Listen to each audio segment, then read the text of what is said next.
First of all, welcome back. Nice to have you back. Regarding timing, I had to take away the special clock for cooking because one could hear the sound behind, so I have to take it away. Instead, I have my mobile here just beside me so I can see when we're reaching about the 20-25 minutes. Now today it's about digging into two different kind of democracies, parliamentarism and presidentialism. So it's a presidential democracy and it's a parliamentarian democracy, which is the dominating forms of dominating form of democracies in the world. And then you have some countries with some mixed of these, but we'll get into these later on. But first, I'll make a short introduction to this. So when you finish, you should be able to know what's different between the different kinds of or the main things. Then we're going to discuss afterwards, because there's always been a long debate. What's the best democratic? Is that the presidential or is it a parliamentarian? When or what are the special conditions under which special condition makes one is better than the others? This is more efficient or this is more effective. This is more participatory and things like that. So, and then we have the text of for today, which is in fact a very, very thorough study, which is in contrast to a previous study that made by Linz, which in fact we read 2 weeks ago. So it is the text that you're having is some of the main people in relation to the study of democracies and comparing democracies, and governance. So here, because you should have been in Denmark, or some of you should have been to Denmark, but it's for all of you. I will now introduce democracy in Denmark in relation to the parliamentarism. And for those of you who are going to Germany, I will have some input in relation to what's the difference from the parliamentaries in Germany from in Denmark.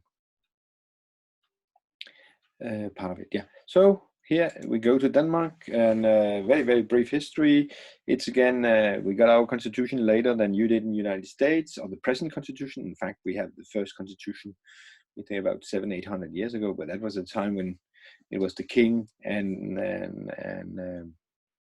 the court, which was division of power in relation to this. But unto 1849, we had a spell of about 200 years, where we had an authoritarian king, which the king is me, as the king in France said in the 1600s. That was also, in fact, in Denmark. We talked about the enlightened kingdom. So it was very inclusive. But at that time, Denmark was a ruling country, and very few people lived in the city. But in 1849, the constitution was introduced.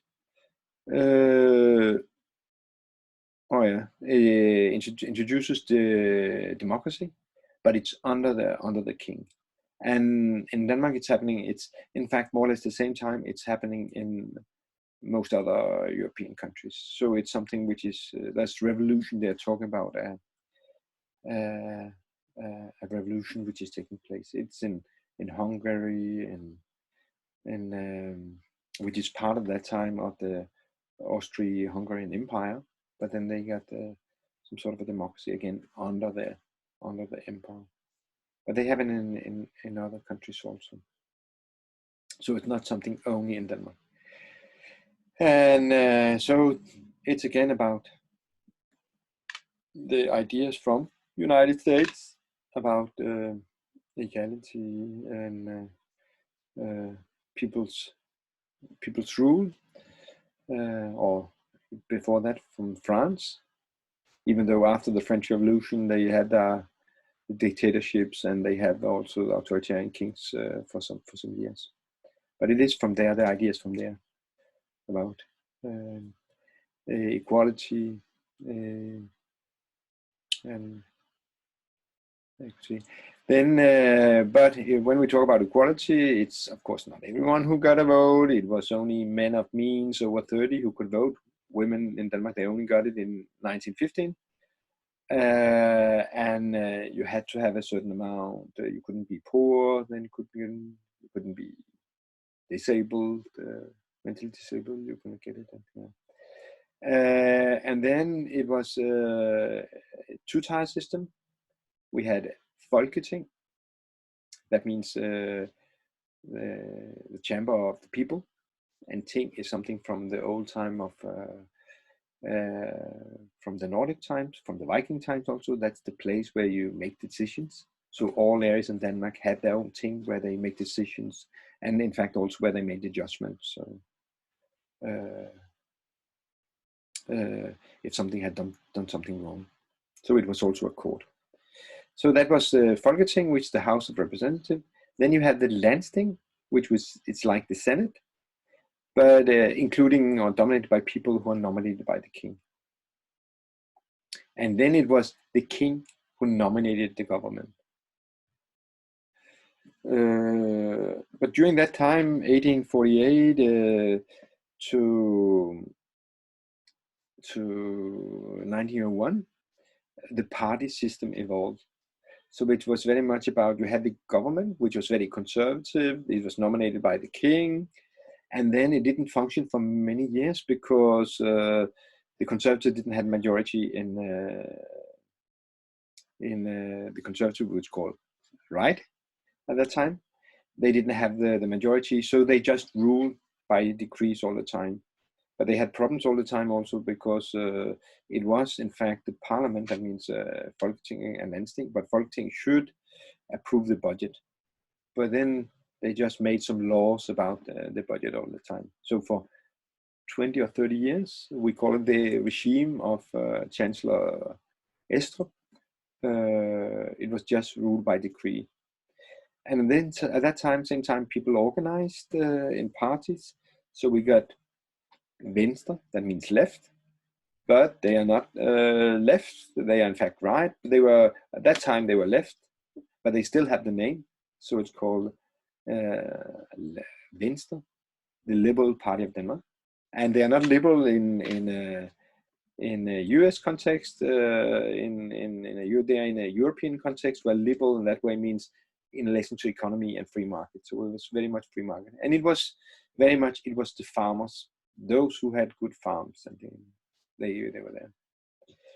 And another party which came out from that time, came later, that in the end of the century, was the radical left, which is not radical nor left, which was more a centrum party.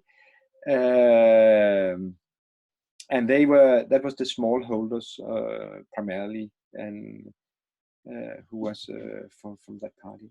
And then at the end of the century, it was also the Social Democratic Party. We had a lot of the labor with industrialization in the end of the 1800s. Then a lot of people also organized in trade unions and organized in political parties.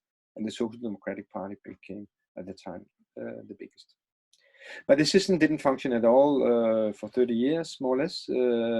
So the system changed in 1901. We call it when a change of constitution. So, and then we introduced negative parliamentarism. And negative means that in fact you can rule without having a majority with you, but you just need not to have a majority against you. So, and that is very important when you have different kinds of parties. So it's called the negative parliamentarism, even though it's in fact, I think, very positive, because it makes the system very flexible and inclusive. And it was like this: the king was the role of the king was not so important anymore. And the last time when that was the last time when the king really involved in politics, that was, which was called the Easter Crisis in 1920. And that was because formally it was the king who was going to nominate the government, but that was based on the Folketing, or the Parliament, or the Folketing, yeah, the Parliament. But there he just sacked the king and he nominated a new prime minister. And at that time we also had it was in fact Radikale Venstre, which is, how to say, also in a US context would be the Liberal Party. They were in power, and they were for the first time, and then they were dismissed. And the Liberal Party has always, at the time, was a very pacifistic party. We were not part of the First World War. But after the First World War, then in fact, and that was Woodrow Wilson, the American president, who was coming out with supporting the idea that now we don't want to have all this mess with all these wars in Europe, so we need to have more of these nation states. So we need to have some areas where there was not big minorities in different states. So if there was Germans living in Czechoslovak Republic, then in fact they should be allowed to vote if they live close to the border of Germany, whether they would like to be part of Germany. In fact, there lived some people, the Swedish German, they lived there, but they were never given the option because Germany was the loser of the war. But there was two areas where it fulfilled and that was in fact the most northern part of Germany and the southern part of Denmark, most southern part of Denmark, which was an area which has been ruled by the Danish king. It was the majority of the area was in fact German speaking, but the Danish king had been the duke for many years. In fact, the German king came from that part of the country. And the most important city for many years was in fact also in that part of Denmark. That was the big trading spot. So there was a referendum where people in that part of the country, they could vote whether they would like to be part of Denmark or Germany. And a substantial part, they choose to be part of Denmark. It's the southern part of Denmark today. There was a majority of Danish people at that time. It was because it was lost to Germany, Bismarck's Germany in 1864, and then there was this referendum to settle the score in relation to where they were belonging. And then, in fact, but Flensborg, which was this biggest city in the area, very close to Denmark, it's a border city to Denmark today, it's a German city, then the king would like, in fact, that it went further south. So that was one of the reasons why he took. And that was the time when, and then the population was in uproar, big demonstrations. You have to think about it's just 3 years after the Russian Revolution. So there was a lot of things happening in the labor movement in Europe, and in fact, free world, which is also a capitalistic world, they were really working how to contain these movements, which you saw in Denmark, but you saw them in many other countries. So, and there's an anecdote where there was a big group of politicians going to the king to say this is not good enough, we will not accept this, and things like that. And then there's a saying where there's some young fellow saying, revolution. And then the main leader of the Social Democratic Party, he's shutting him down, saying, shut up, kid. This is serious business. So it's in a way saying, revolution, that's not serious business, that is be realistic in that way. He later became prime minister from 32 to 41 when he passed away. So he was prime minister during the Great Depression, which also had a several impact in Denmark. So that was the last thing the king was really involved in anything in Denmark, or the royal family. Then we have the Constitution of 53 when Landsting was dissolved because it was antiguous, it was not worth keeping, so we only got one. At the same time, we also got because the king, he only had only in that way that it was not the boys, but girls. So that's why, in fact, we have a queen. So they also changed the constitution that way. That's in fact it is. After then, it has been very few changes of the constitution, and it's particularly related to entering the EU, where we are giving up some of our sovereignty to the EU according to the old constitution. It's very difficult to change the constitution. So therefore, they often put in some things in order to make more people vote. Such as, for instance, now in the royal family, it's about it's the oldest child who is becoming the king or the ruling queen. Before, it was in the constitution for 53. It was if there was boy born, of course it should be a boy, but that changed it afterwards. So it's also following with time. The system today, we have a Folketing with 179 members, including 2 from Faroe Island and 2 from Greenland, and they have substantial home rule in Faroe Island and Greenland. And Greenland, when it becomes rich, it will become independent. But they're very tiny states in relation to population, 45,000, I think, in Faroe Islands, and 57,000. But things happening now with Greenland because Trump was interested in buying it. And now they put up a consulate, so they are trying to get more influence in that way.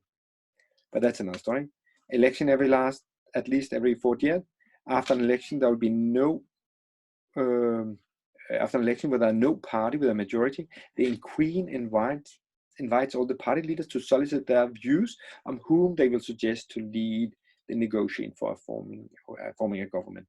There, in fact, the Queen has some leverage, but it's very much theoretical when that is. So it's again, we have for 100 years we have not had majority governments. We have had minority governments. We had governments of we have not one party governments. We have not majority governments. But we have minority government, we have had government, coalition government. That's how we have had it. Now we have a minority government. Negative parliaments, I told you about that. No majority against it, and that's important. The Financial Act, it has to be approved by a majority of seats or people in parliament. And that means just people who are in the parliament when the Financial Act is taking place. And if there's a vote of non-confidence in the parliament, then the parliament, they also have to resign. If they don't resign, it can also happen that the parliament said, we don't have the confidence to that minister. And then it's in fact up to the prime minister to say, yes, I'll find another one. But it's also for the prime minister to say, not the prime minister to say, no, I have confidence in that guy. And then it's up to parliament saying, okay, we have no confidence in the government as such. So that's some power games taking place there. But it's not happening so often. Prime Minister has the power to form the government and call for an election. That's really something in Denmark. We don't have it's 4 years.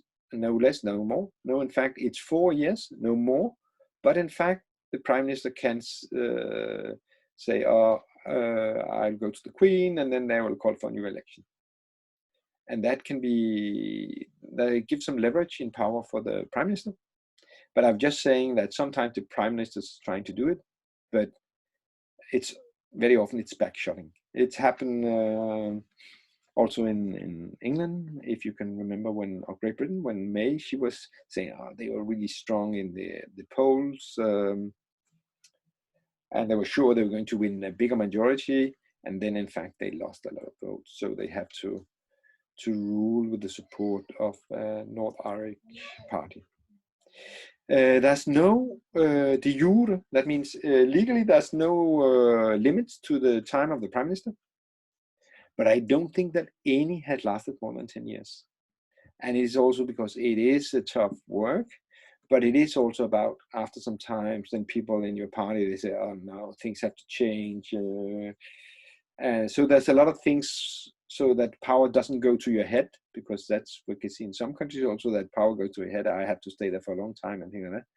So, and also in general, the population is just also get dissatisfied, saying, now we have seen this man or woman for so many years, we want something new. And it's very healthy also, and we also have a very much of a change of government, and I think it's good with the change of government, because it's even though it's not by my parties who come in power, but I think it's good because it's, again, whether we want it or not, power corrupts. When we sit there too long time, we take it for granted and we start acting not so democratic. That's the dangers. So coalition governments, minority governments. Then there's a saying telling about the Danish system, and it's a saying, nothing besides or over the parliament. So the parliament, we say the queen is in fact formally the head, but parliament is the one deciding. They can decide on anything. There's nothing about the parliament. We have the Supreme Court, but in fact the parliament can make a law which is whatever law, as long as it's not against the constitution. That's very people power, so it's in that way a majority rule, and it can be problematic, in fact, in relation to protection of minorities. Generally, there has not been so much problem in relation to that, but it has been in relation to immigration and immigrants, it has been an issue in the last 20 years. Then we have the proportional system. So it's not first past the post like in the United States or in the United Kingdom. It's a fact we have in different areas constituencies, but then there's no votes which are lost, because then they go into additional seats. So we have constituencies and additional seats. And for those who are really into it, then we are using the Donsk methods in a way to how to count it, so it becomes so fair, so fair, so fair, so fair. All parties who gain more than 2% are represented in parliament. If one party is getting enough votes to get a constituency, then it's possible to get into the parliament with only one. But it only happened once, and I doubt it ever going to happen again. And it was in fact a comedian who was making a joke of everything, and then suddenly, because people were critical to the system, because that's happening everywhere in the world once in a while. And he promised that you will have tailwind when you are bicycling. If he got a seat, he will provide beer on the main square on the city where he lived. So all these little funny things. But then what was not so funny, and not so funny for him either, was in fact that he made it into the parliament. And then suddenly he had to be, and he became an important vote between the left and the right and things like that. So I don't think he felt it was such a joke anymore. But that's the only time it happened. To stand for a parliament as a new party, all the parties who are in the parliament, they have easier to get in. And if you belong to the minority, I'll have to now. I'll have to round up. If you're the minority, then of the Germans, then you need less votes also to get in. But they still don't have sufficient. There are so few of the German minority in Denmark. So they need about 20 signatures in order to get to stand for parliament. All the parties, whether they make it or not, they get funds according to the number of votes they get. And that's because they say, except it's very expensive to be a political party. And in order to, that strong economic interests are not going to decide everything, or strong economic interests can also be the trade unions, because they were also strong in Denmark and funded a lot, some of the parties. So in order to make it more democratic, so in fact, it's the state which is funding the different party also. And it is challenging also because there's fewer and fewer members and active in the parties. And it's very important work they're doing. Presently, there are 10 parties represented and 4 independent members. They have left the ordinary We have a social democratic government with a female, Mette Frederiksen, who said it was absurd that Trump, he would like to buy Greenland.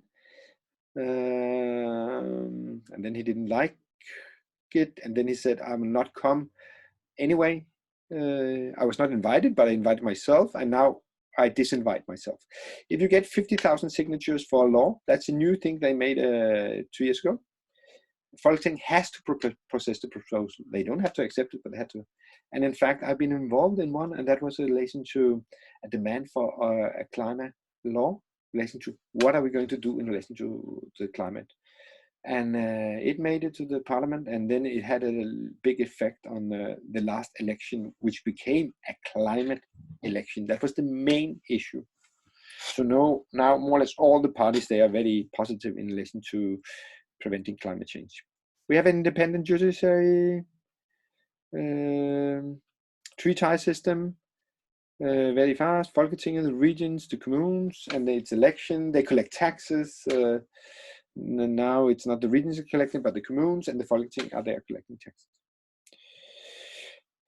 Very briefly about the difference compared to other countries with parliaments. Germany, they have a constitutional court, and that's because they have the historical experience from the time of Hitler, who in fact to a large extent got into power through democratic means and through parliamentarism.